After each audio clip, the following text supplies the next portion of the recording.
Depuis petit, il m'arrive d'être confronté à ce que j'appelle le dédoublement. Je mets quelque chose dans une poche, puis je le retrouve plus tard dans une autre poche, de même que l'original dans la poche où je l'avais mis.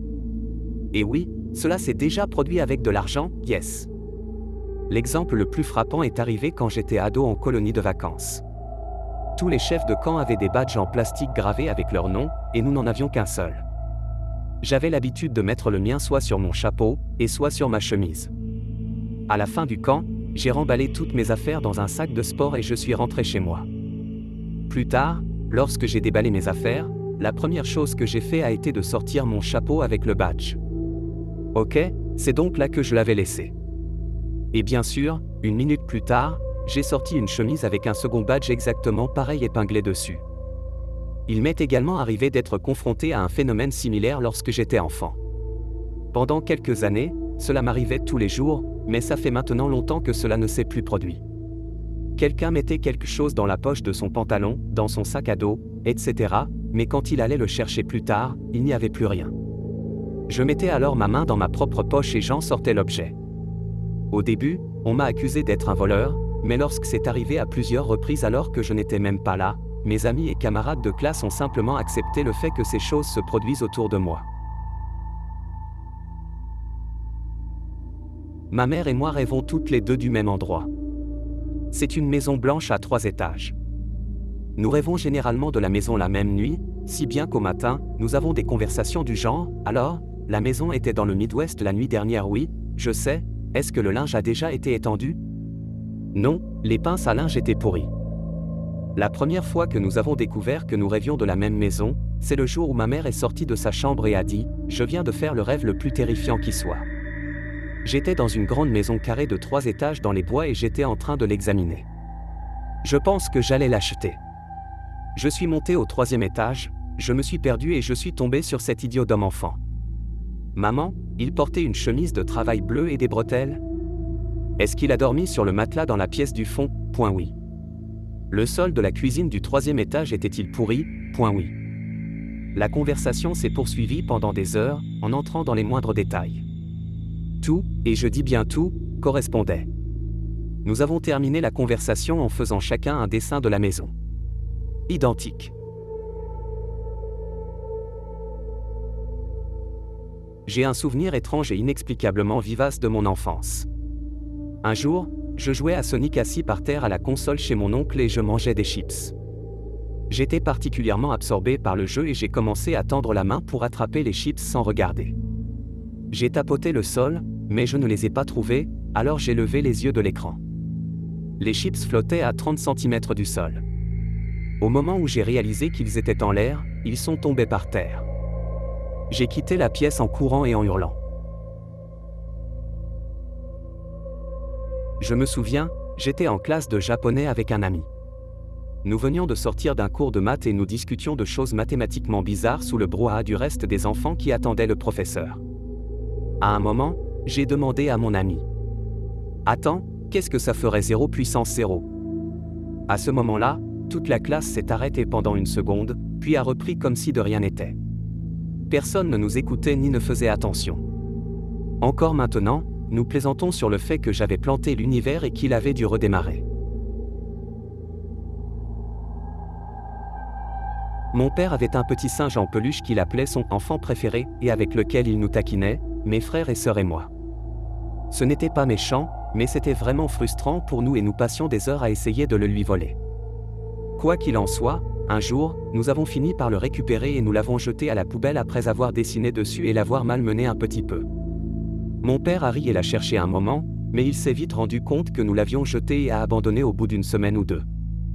Bref, quelques années plus tard, j'avais 17 ans, je marchais dans la rue à Toronto, je n'habite pas à Toronto, je rendais visite à des amis, et j'ai vu ce petit objet orange sur le bord de la route.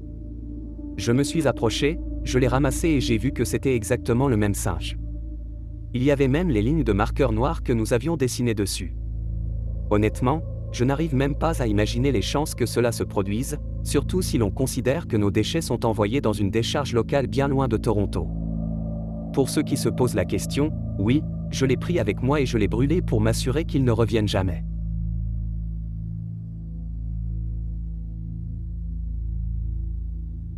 Je mangeais du pop-corn devant la télévision et j'en ai fait tomber un par terre. Au moment où il aurait dû toucher le sol, j'ai entendu un léger « pop ». Ma mère était très maniaque, alors j'ai regardé partout, sous le canapé, sous le meuble de télévision, partout, et je n'ai pas trouvé ce pop-corn. Environ 1 an plus tard, je regarde à nouveau la télévision et j'entends le même léger « pop ». Je baisse les yeux, et juste entre mes pieds, il y a un pop-corn fraîchement éclaté. Je l'ai ramassé et il était encore chaud. J'étais assis là depuis au moins 1 heure et il n'y avait personne d'autre dans la pièce. Du pop-corn quantique.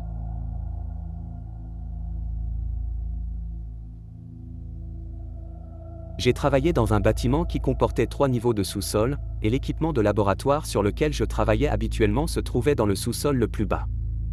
J'avais la seule clé.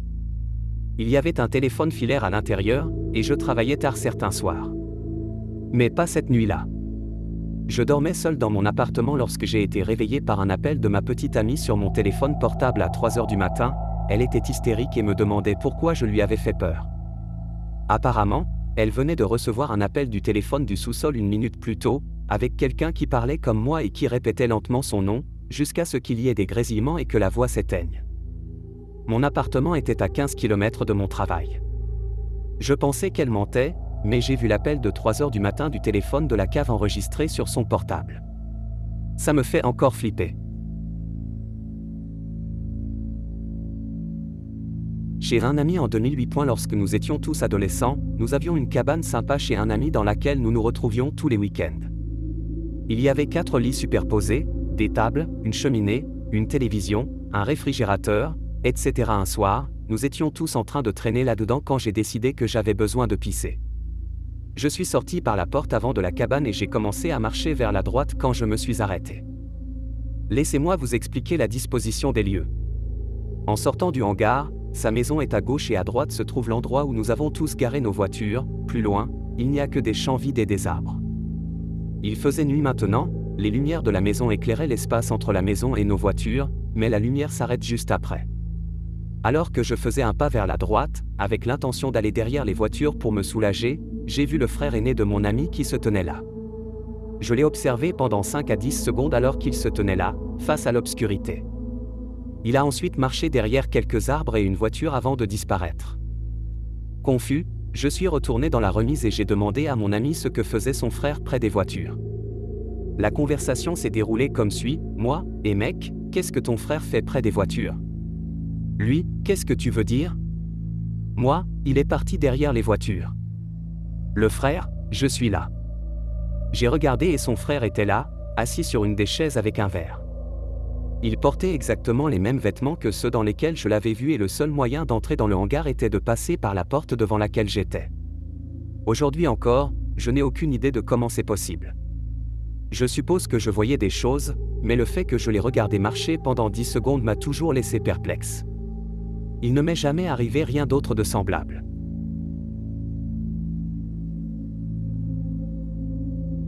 Cela m'est arrivé en secondes, et ça m'a tellement terrifié que je me suis mis à pleurer et que j'ai dû aller au bureau pour en parler au directeur. Je m'étais fait virer de classe et j'étais dans le couloir quand mon voisin TAD, 1 an plus jeune que moi, est sorti d'une classe à ma droite, est passé devant moi et a descendu des escaliers. Nous nous sommes salués quand il est passé. Environ 20 secondes plus tard, il est sorti de la même classe, est passé devant moi et a descendu les escaliers. Je l'ai regardé fixement, confus et effrayé, et il m'a regardé avec l'air de dire « Pourquoi tu me regardes comme ça ?» Je n'avais jamais réalisé à quel point cela ressemblait à un déjà-vu de Matrix.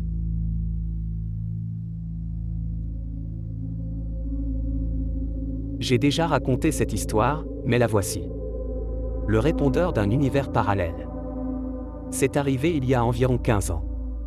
J'ai appelé mon ami par téléphone et il n'était pas chez lui, alors j'ai laissé un message sur son répondeur. J'ai dit « Eh, c'est moi, OP, désolé d'avoir loupé ton appel, je t'appelle plus tard. À plus ». Puis j'ai raccroché et j'ai quitté la maison. Je n'ai pas passé d'autres appels. Plus tard dans la journée, il m'a rappelé et m'a dit « Waouh, c'est un sacré message que tu as laissé. Qui était cette fille à qui tu parlais ?» Je lui ai répondu « De quoi tu parles ?» Je ne parlais à aucune fille. Il s'est avéré que le message ne s'est pas arrêté après que j'ai dit « À plus ». J'ai dû aller chez lui et écouter ce message plusieurs fois. Après le message initial que j'ai laissé, cité ci-dessus, il y a eu une légère pause et le message s'est poursuivi pendant 30 à 40 secondes environ, pendant lesquelles j'ai parlé à une fille. C'était moi, mais une conversation que je n'ai jamais eue avec une fille dont je ne reconnaissais pas la voix. On pourrait le comparer au message précédent et les deux voix étaient indiscernables. Pas seulement la voix, mais aussi les manières de parler. Les références à ma profession et à mes activités étaient également les mêmes. C'était bien moi. En fait, dans cette conversation, je parlais à cette fille d'aller skier, mais je devais d'abord aller à mon atelier pour travailler sur une voiture, ce qui correspondait tout à fait. Puis le message s'est arrêté. Il avait été enregistré sur l'un de ces répondeurs numériques qui enregistrait le message sur une puce, de sorte qu'il n'y avait pas de cassette que j'aurais pu prendre et faire analyser, malheureusement. De plus, ni moi ni mon ami n'avions de ligne téléphonique partagée, ce n'est donc pas une explication. C'était vraiment bizarre, je ne peux pas l'expliquer. Je me suis peut-être connecté à un univers alternatif par l'intermédiaire d'un répondeur téléphonique.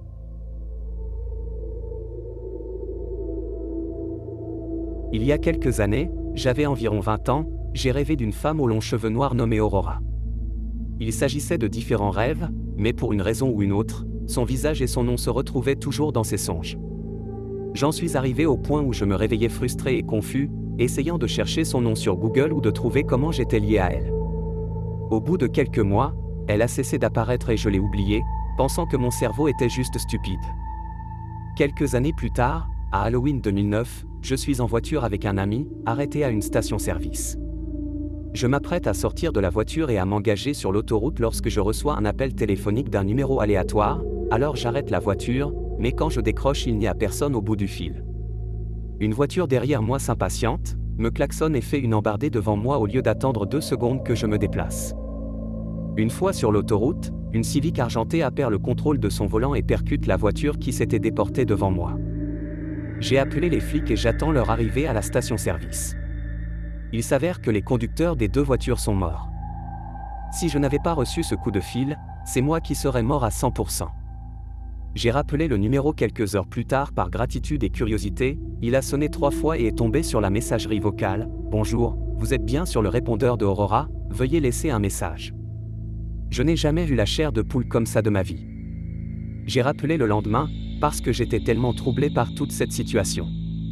Une femme a répondu, nous avons discuté, je lui ai raconté toute mon histoire, y compris les rêves que j'avais faits. Elle me dit qu'elle ne sait pas comment j'ai eu son numéro et qu'elle ne m'a jamais appelé autant qu'elle s'en souvienne. C'est bizarre. Je lui demande si elle a un Facebook pour confirmer qu'elle est bien la femme de mes rêves. Je consulte son Facebook, et putain, c'est bien elle. Si ce n'est pas un bug dans la matrice, alors je suis complètement cinglé. J'ai trouvé un œuf quantique étrange au petit déjeuner. Les manger. N'ai pas développé de super pouvoir.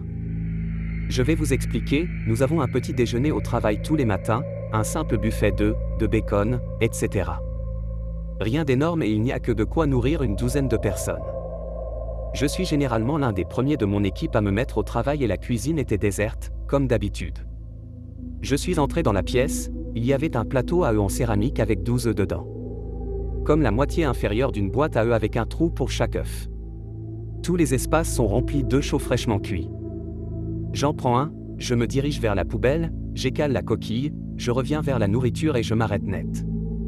Il y a à nouveau 12 œufs dans le plateau. Personne n'est entré dans la pièce pendant que j'épluchais l'œuf. J'ai touché l'œuf mystère et il était à la même température que les autres œufs qui l'entouraient. Ce n'est pas grand-chose, mais très étrange. Étant donné que l'on ne reçoit pas tous les jours des œufs étranges provenant d'un univers parallèle, j'ai épluché et mangé cet œuf aussi.